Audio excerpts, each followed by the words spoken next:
مجبوری اور بے وفائی میں فرق ہوتا ہے۔ ہم بہت ساری مجبوریوں کو بے وفائیوں کا نام دینے لگ رہے تھے، اور یہ فرق ہمارے صوفیہ بڑی وضاحت سے اس فرق کو بیان کرتے ہیں۔ امام شافعی رحمۃ اللہ تعالیٰ علیہ کے شاگرد ہیں امام احمد بن حنبل، اور امام احمد بن حنبل وہ عظیم ہستی ہیں۔ اللہ کے بندے کہتے ہیں جس بندے نے امام احمد بن حنبل سے پیار کیا وہ سمجھ لے اس نے رسول اللہ کی سنت سے پیار کیا۔ کیا بات تھی اس شخص کی۔ امام احمد بن حنبل ایک بڑی پروقار لیکن امام شافعی کے شاگرد تھے۔ امام احمد بن حنبل کی ایک ہی بیٹی تھی۔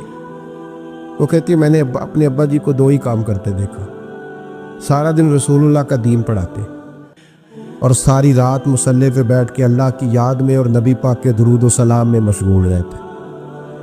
لیکن میں نے اپنے باپ کو ہمیشہ ایک کام کرتے دیکھا، دو مشغلے تھے، سارا دن دین پڑھانا، ساری رات عبادت اور حضور صلی اللہ علیہ وسلم پر درود و سلام میں گزارنا۔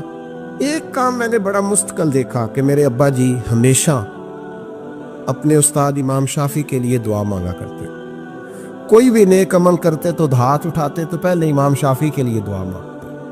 اور بچی چھوٹی سی تھی، ابھی اس کی عمر اتنی نہیں تھی کہ بالغ ہو سکے، تو وہ کہتی ہے میں اکثر سوچا کرتی تھی کہ آخر وہ کتنا بڑا شخص ہے کہ جس کے لیے میرا والد، میں بیٹی ہوں، میرے لیے دعا بعد میں مانگتا ہے، اور ان کے لیے پہلے وہ کتنا بڑا شخص ہے۔ امام احمد بن حنبل رحمۃ اللہ علیہ بغداد میں رہتے تھے، امام شافعی قاہرہ میں رہتے، اور مہینوں کا سفر تھا، ممکن ہی نہیں تھا آنا جانا، ممکن ہی نہیں تھا۔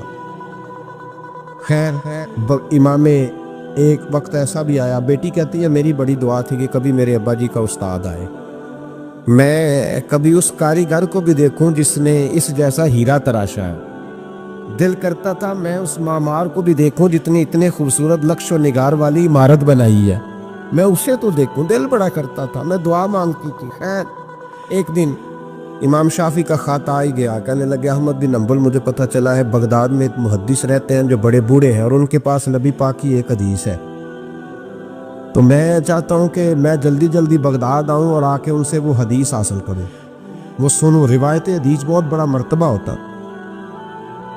خط آ گیا تو امام احمد بن حنبل تو گویا بات ہی اور طرح کی ہو گئی نا، وہ تو مسئلہ ہی اور طرح کا ہو گیا نا، میں کو جیتے میرا دل بر سونا تے میں کیوں کر اس نو بھاواں، ویڑے میرے وڑدا نہ ہی کئی لکھ وسیلے پاواں۔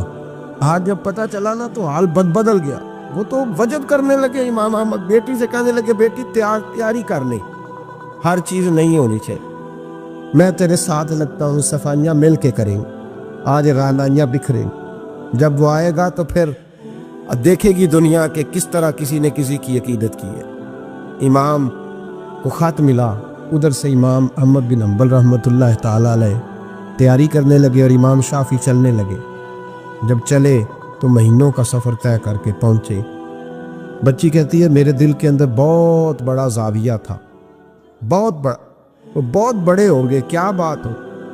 جب وہ تشریف لائے تو کہتی ہے میرے ابا جی جو تھے امام احمد بن حنبل رحمۃ اللہ علیہ وہ ایک چپاتی پوری نہیں کھایا کرتے تھے، آدھی روٹی ایک وقت میں ہوتی تھی اور زیادہ تر روزہ ہوتا تھا۔ فرماتی ہیں جب ان کے استاد آئے نا تو میں نے 8 روٹیاں پکا کے رکھی احتیاطاً، لیکن استاد صاحب ساری کھا گئے۔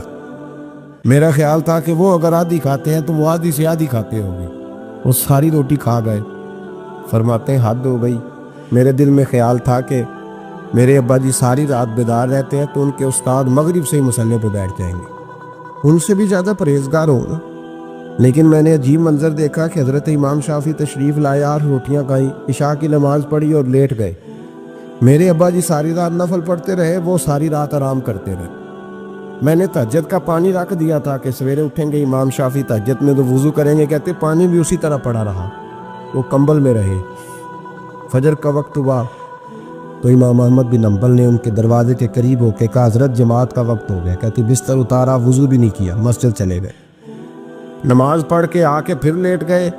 میرے ابا جی شراق چاش تک پھر مصلی پہ بیٹھے رہے۔ کہتی ہے میں بڑی بدگمان ہوں۔ پھر میں نے 1 منٹ کے لیے اپنے آپ کو سمجھایا کہ تھکے ہوئے تھے اس لیے آج عبادت نہیں کی، کل کریں گے۔ لیکن اگلا دن آیا تو انہوں نے پھر اسی طرح کھایا، ساری رات پھر اسی طرح رہے۔ فرماتی ہیں بس وہ آہستہ آہستہ 3-4 دنوں میں میرے ذہن میں جو زاویہ تھا وہ سارا زمین بوس ہو۔ میں نے کہا نہیں، میرے ابا جی نے جس دور میں دیکھا تھا اس دور میں شاید حالات اور ہوں، آج تو اور ہے۔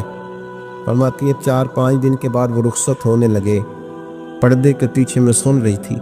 میرے والد کہنے لگے حضور وقت کیسا گزرا؟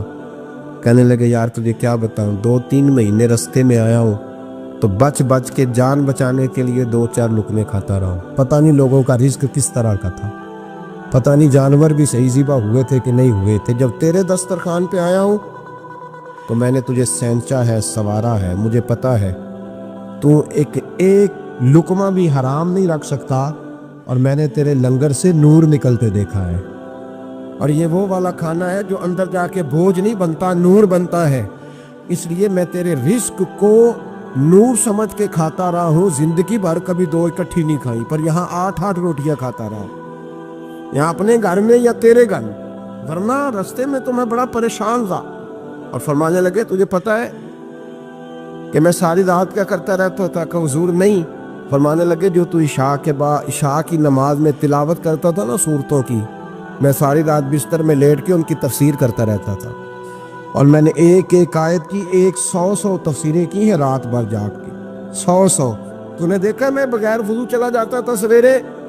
حضور ہاں۔ فرماتے اس لیے کہ میرا وضو ٹوٹتا ہی نہیں تھا، میں ساری رات تفسیری نقطے بیان کرتا رہتا تھا۔ بیٹی کہتی انہوں نے 2 جملے کہے اور میں رونے لگی۔ میرے والد آئے تجھے کیا ہوا؟ میں نے کہا ابا جی میں کیا سمجھی تھی اور یہاں نکل کے آیا، آپ اگر ساری رات نفل پڑھتے ہو تو اپنی ذات کے لیے، اور امام شافعی ساری رات جاگ کے باتیں یاد کرتے ہیں اور پھر لوگوں کے سینوں میں اتارتے ہیں، صرف اپنے لیے نہیں، یہ تو رسول اللہ کی امت کے لیے زندہ ہے۔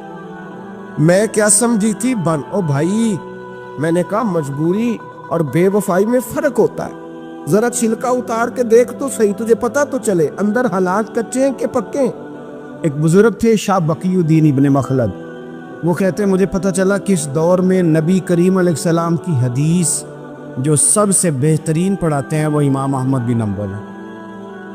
ان کو حضور کی حدیث سے جو خاص شغف ہے وہ کسی اور کو نہیں۔ کہتے ہیں میرے دل میں لو لگ گئی، حالانکہ میں امیر گھرانے سے تھا۔ میں کشتی میں بیٹھا امام احمد بن حنبل کے پاس آنے کے لیے، رستے میں طوفان آ گیا، کشتی اچکولے کھانے لگی، کسی طریقے سے ایک جزیرے کے ساتھ جا کے کشتی لگی، ٹوٹ گئی، بکھر گئی، میں جزیرے پہ اتر گیا، اور بھی کئی لوگ تھے۔ 1 مہینہ وہاں رہنا پڑا، بارشیں ختم ہوئی، موسم ٹھیک ہوا تو ایک کشتی دکھائی دی آتی ہوئی۔ فرماتے ہیں کہ وہ اس کشتی میں بیٹھا، دوبارہ بغداد کیا، مجھے سفر طے کرتے 2.5 مہینے گزر گئے، وہ جزیرے پہ مہینہ پتے کھا کے بھی گزارا کرنا پڑا۔ نکلا تھا علم حاصل کرنے، جب بغداد شریف پہنچا لوگوں سے پوچھا امام احمد بن حنبل کا مدرسہ کہاں؟ انہوں نے کہا وہ مدرسہ تو بند ہو گیا، وقت کا بادشاہ مخالف ہو گیا، مسجد مدرسہ سیل کر دیا۔ امام صاحب کہاں ہیں؟ کہا گھر کے اندر قید ہیں۔ ان کے گھر کو سب جیل بنا دیا، چاروں جانب پولیس کھڑی ہے، اور ویسے بھی بغداد میں کرفیو، ہر چوک چوراہے میں پولیس والے کھڑے ہیں۔ شاہ بقی الدین کہتے اتنا کچھ سننے کے باوجود بھی میرا جذبہ ٹھنڈا نہیں ہوا۔ وہ مہینے میں سفر کی صحبتیں، وہ سنا تھا کہ آستانہ یار دور ہے پر ہم نے بھی ٹھان لی تھی کہ جانا، وہ سنا تھا کہ آستانہ یار دور ہے پر ہم نے یہ ٹھان لی تھی کہ جانا ضرور ہے۔ کہتے پہنچ گئے، اب پتہ چلا کہ کرفیو ہے، سڑکوں پہ پولیس کھڑی ہے، گلیوں میں چوکوں چوراہوں میں پہرے ہیں، امام صاحب تک تو جا کوئی نہیں سکتا۔ کہتے میں نے ایک شخص کی منت کی، میں نے کہا کسی طریقے گاڑی بتا، کہنے لگا میں اشارہ بھی نہیں کر سکتا، سخت حالات ہیں، وہ کوئی طریقہ۔ میں نے جب زیادہ تڑپ کے کہا تو وہ شخص کہنے لگا میں ان کے گھر کے قریب تجھے لے جاؤں گا اور گزرتے وقت صرف آنکھ کا اشارہ کروں گا۔ کہتے میں نے کہا یہ بھی ٹھیک ہے۔ ان کے گھر کے تیری تلاش میں پھرے نا ہم جنگل پہاڑ اور دشت میں، ان کے دروازے کے قریب اس نے اشارہ کیا۔ شاہ بقی الدین کہتے ہیں کہ میں گھر دے کے آ گیا واپس۔ اب میں سوچنے لگا کہ کیسے امام صاحب تک پہنچنا ہے، بڑی تجویزیں سوچی، بڑی تجویزیں، کام والا بن جاؤں، پھیری لگانے لگ جاؤں۔ پھر سوچا کہ اگر میں کچھ بیچوں گا ریڑھی پہ رکھ کے تو کوئی خریدنے نکلے گا، کوئی نہیں نکلے گا، کس طرح کروں، کیا کروں، بڑی سوچیں۔ بالآخر میں نے طے کیا اللہ اکبر. میں نے نہ کپڑے پھاڑ لیے، امامہ اتار دیا. فرماتے ہیں کہ ایک پیالہ مٹی کا خرید کے گلے میں رسی سے باندھ لیا، اور امام احمد بن حنبل کی 3 گلیوں پیچھے میں نے دروازہ صدا لگانی شروع کی، فقیر ہوں، اللہ کے نام پہ لینے آیا ہوں. کہتے ایک ایک دینار مانگتے مانگتے مانگتے مانگتے آزم یار منون دی خاطر اساں کی پیش بٹائے. کہتے ہیں مانگتے مانگتے نا میں امام احمد بن حنبل کے دروازے تک آیا. امیر گھر کا بچہ تھا، بڑے پیسے جیب میں ہوتے. امام کے دروازے پہ صدا لگائی، کوئی ہے اللہ کے نام پہ دینے والا؟ کہتے ہیں نور بھرا دروازہ کھلا. ایک گورے مکھڑے والا، سفید داڑھی والا، سونے امامے والا، چمکدار آنکھیں، نورانی شباہت. کہتے امام احمد بن حنبل باہر آئے، اور جیسے ایک دینار میرے پیالے میں ڈالنے لگے تو میں نے ہاتھ چوم کے کہا سونیا تیرے قربان جاؤں، میں دینار لینے نہیں آیا، محمد عربی کی حدیثیں سننے آیا. کہتے امام کی بھی آنکھیں کھل گئی. کہنے لگے اس حال میں اعظم یار منون دی خاطر اساں کی پیش بٹائے. کہ حضور کیا کرتا، یہی ایک طریقہ رہ گیا تھا، میں تو کہاں سے چلا ہوں، کہاں پہنچا ہوں، کیا کروں؟ امام صاحب فرمانے لگے پھر میں بھی بڑے دنوں سے پریشان تھا، کوئی سیکھنے والا نہیں مل رہا، تو مل گیا. کہنے لگا حضور میں روز آ جاؤں فقیر بن کے، آپ جتنا چاہیں 2 4 5 منٹ میں مجھے حدیثیں سنا دیں، میں اگلے دن یاد کر آیا کروں. کہتے 2 سال لگ گئے. شاگرد کہاں ملیں گے ایسے، کہاں مرید ملیں گے، گزر گیا دور. کہتے ہیں کہ میں نا ہر روز فقیر بن کے جاتا، 3 گلیاں پیچھے مانگنا شروع کرتا، کوئی شک نہ کرے. 2 سال دروازے پہ جاتا، آگے پیالہ کرتا، امام ایک دینار ڈالتے اور مصطفیٰ کی حدیثیں سناتے. کہتے ہیں حالات بدل گئے. 2 سال کے بعد حکومت بدل گئی، امام کا مدرسہ بحال ہو گیا، رش ہو گیا. بادشاہ بڑا عقیدت مند تھا، جو نیا آیا اس نے بڑا کر کے ادارہ بنا کے دیا. جس دن میں گیا تو رش لگا ہوا تھا. کہتے حالات بدلے تو ہم نے بھی کپڑے بدلے، ہم نے بھی دوبارہ سے دستار باندھی. اور کہتے ہیں بڑے لوگ بیٹھے ہوئے تھے، میں جب داخل ہوا نا تو امام اٹھ کے کھڑے ہوئے. آپ فرمانے لگے پتر ادھر آ، تو آگے آ کے بیٹھ، لوگ دین سیکھنے آتے ہیں، تو فقیر بن کے مانگنے آیا تھا، اور میں بھی باقیوں کو پڑھایا کرتا تھا، تجھے میں دیا کرتا تھا، اور اب باقی پڑھا کریں گے، تجھے دیا جائے گا، اور تجھے سینے سے نکال کے دیا کروں گا. زمانے بدل گئے، حالات بدل گئے. وہ شخص چلا گیا، کون حکمران تھا کون نہیں تھا، لیکن استاد شاگرد کے ادب کی داستان قیامت تک باقی رہے. یہ قیامت جب طبیعتوں میں احترام ہوتا ہے، جب ادب ہوتا ہے. آپ کو پتہ ہے نبی پاک صلی اللہ علیہ وسلم کو یہ ادب کتنا پیارا ہے. نبی پاک علیہ السلام اس احترام کے جذبے کو کتنا پسند کرتے ہیں.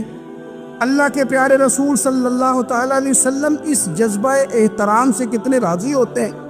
حضور کس قدر زیادہ چاہتے ہیں کہ میری امت ادب والی بنے. نبی پاک علیہ السلام ادب والے لوگوں کے بارے میں اتنے راضی ہیں، اتنے راضی ہیں، اتنے خوش ہیں. حضور اتنا نوازتے ہیں. میں نے یہ حدیث پڑھی تو یوں لگا کہ جیسے روح وجد کرنے لگی ہے. بہقی میں امام بہقی نے لکھی ہے، اللہ کے پیارے رسول علیہ السلام فرماتے ہیں جو چھوٹے پر شفقت کرے اور بڑے کا احترام کرے، اللہ اسے جنت میں میری سنگت عطا فرمائے گا. یہ میرے قرب کا ذریعہ ہے، یہ چیز میرا قرب ملے گا. شرط یہ ہے کہ ادب والے بن کے آؤ، احترام والے بن کے آؤ. کبھی بھی سوء ادب نہ کریں، کبھی کسی مقام پر بھی بے ادبی نہ کریں. آپ اپنا ذائقہ کبھی تبدیل نہ کریں. امام احمد بن حنبل لکھ دے گا، وضو کر رہے تھے، ایک شخص کہتا ہے میں نے ساری زندگی گناہوں میں گزار دی تھی. تو امام صاحب نا وضو کر رہے تھے جھیل پر بیٹھ کے. تو جھیل اس طرح ہوتی ہے، پہاڑ ہیں، اوپر کو پانی نیچے آ رہا ہے. تو کہتے ہیں امام صاحب نیچے بیٹھ کے وضو کر رہے تھے، تو میں اوپر بیٹھ کے نا وضو کر رہا تھا یا پانی پی رہا تھا. تو میں نے دیکھا کہ اتنے بڑے امام نیچے. کہتے میں نا میرے دل میں خیال ہے یار میں ساری زندگی غلط کاموں میں گزاری ہے، پر جو بھی ہے یہ رسول اللہ کے دین کے عالم. کہتے ہیں وہ حضور کے دین کی عزت کرنے کے لیے میں اوپر سے اٹھا آ کے نا تو میں تھوڑا پیچھے جا کے نیچے بیٹھ گیا، جو میری حاجت تھی، پانی پینا تھا یا منہ دھونا تھا، میں وہ کرنے لگا۔ کہتے ہیں امام صاحب نے بھی یوں نظر میری طرف دیکھی، پتہ نہیں انہوں نے کیا دعا دی کہ رب نے مجھے توبہ کی توفیق عطا فرما۔ میں اللہ کے فضل سے اللہ نے میرا دل موڑ دیا، اور میں رب کریم کی بارگاہ کی جانب میری توجہ ہو گئی۔ خدا نے مجھے اس ادب کی برکت سے اپنی بارگاہ کی طرف اللہ تبارک و تعالیٰ نے مجھے موڑ لیا۔ بے ادبی تو بندے کو کفر تک لے جاتی، بے ادبی تو کفر تک لے جاتی ہے۔ اگر بندہ بے ادب ہوتا ہوتا اللہ رسول کی بے ادبی تک پہنچ جائے تو دور نکل گیا، لیکن یہاں باقاعدہ بے ادبی کو پروموٹ کیا جا رہا ہے۔ کبھی بھی بے ادب نہ بنے، ادب والے رہیں، ادب والے بن کے جئیں، ادب والے بن کے دنیا سے جائیں۔ وہ درویش نے کہا تھا کہ بے ادباں مقصود نہ حاصل، نہ درگاہ ٹوئی، پانچ ادب دے محمد بخشا، توڑ نہیں چڑھیا کوئی۔ بادب لوگ جو ہوتے ہیں وہ دوسروں کو عزت دے دیتے ہیں اور اپنے اخلاق کو بلند کر لیتے ہیں۔ جب آپ کسی کا احترام کر رہے ہوتے ہیں تو آپ اسی کو نہیں کچھ دے رہے ہوتے، آپ اپنی عظمت کا بھی اظہار کر رہے ہوتے ہیں۔ کسی کو عزت دیتے وقت آپ کے اخلاق کا بھی پتہ چل رہا ہوتا ہے۔ اخلاقی قدریں مضبوط ہوتی ہے احترام کرنے سے۔ مذہب اسلام اتنا سونا ہے، اتنا پیارا ہے، یہ دین اتنا ٹھنڈا اور اتنا میٹھا ہے کہ دھرتی کے سارے حسن سمیٹ کر اگر ایک لفظ بنایا جائے تو وہ دین اسلام بنتا ہے۔ یہ دین اتنی خوبصورتیاں بانٹتا ہے۔ اگر دین اسلام کی مختلف تشریحات کرتے کرتے یہ کہہ دیا جائے نا کہ یہ دین ادب والا دین ہے، احترام والا دین ہے، توقیر والا دین ہے، ہر شخص کو مناسب عزت، یعنی نبی پاک علیہ السلام نے استاد کی عزت بیان کی، باپ کی عزت بیان کی، بوڑھے کی عزت بیان کی، امام کی عزت بیان کی، عالم کی عزت بیان کی۔ کچھ بھی نہیں تھا، بالکل ان پڑھ تھا، سادہ تھا، پر مزدوری کر رہا تھا، حلال کما رہا تھا، ہاتھوں پہ چھالے تھے۔ قربان جائیں، میرے محبوب نے فرمایا یہ جو حلال کما رہا ہے نا یہ بھی اللہ کا دوست ہے۔ اس کا بھی احترام بیان کر دیا، اس کا اکرام بھی بیان کر دیا۔ تو نے ہر شخص کی قسمت میں یہ عزت لکھی، اور آخری خطبے کی صورت میں وصیت لکھی۔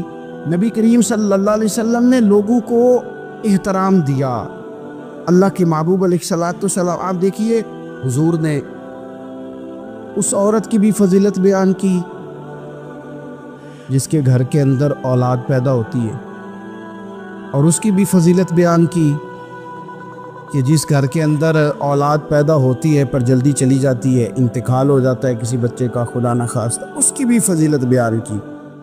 جس کا خامند موجود ہے اور وہ خامند کی خدمت کرتی ہے، اور اس بیوی کی بھی فضیلت بیان کی جس کا خامند انتقال کر گیا پر وہ اپنے بچوں کی پرورش کرتی ہے۔ حضور فرماتے ہیں سب سے پہلے جنت میں مجھے وہ عورت نظر آئے۔ تو ہر شخص کے لیے حضور نے احترام بیان کیا، اکرام بیان کیا۔ ہم نے چونکہ بدگمانیاں پیدا کرنی شروع کر لی ہیں تو معاشرے کے اندر بسنے والے لوگوں کے بارے میں ہمارے دلوں میں مختلف وسوسے آ جاتے ہیں، مختلف وسوسے۔ کسی بھی شعبے کے کسی بھی آدمی کے بارے میں کوئی 2 4 5 باتیں اپنے ذہن میں اکٹھی کر کے، یا کانوں میں کسی نے وہ بات ڈال دی تو ہم ذہن بنا لیتے ہیں کہ یہ گاڑیاں چلانے والے تو بندے ٹھیک ہی نہیں ہوتے، یہ جناب پولیس کے محکمے کے لوگ تو درست ہوتے ہی نہیں، فلانے محکمے کے لوگ تو ہوتے ہی خراب ہے، ذہن بن جاتا ہے۔ پھر آہستہ آہستہ ادب انسان کے دل سے رخصت ہوتا ہے۔ ہمیں دین نے ادب سکھایا، احترام سکھایا۔ میرے رسول کریم علیہ السلام کی وہ ذات بابرکات ہے، ہمیشہ یہ ہوتا تھا کہ چھوٹے بڑوں کا ادب سکھاتے تھے، پر یہ واحد دربار مصطفیٰ ہے کہ جس کے آداب خود رب کریم نے بیان فرمائے۔ فرمایا یا ایھا الذین آمنوا لا ترفعوا اصواتکم فوق صوت النبی۔ آپ کبھی آیت کے انداز پر غور کرے، کہا اے ایمان والو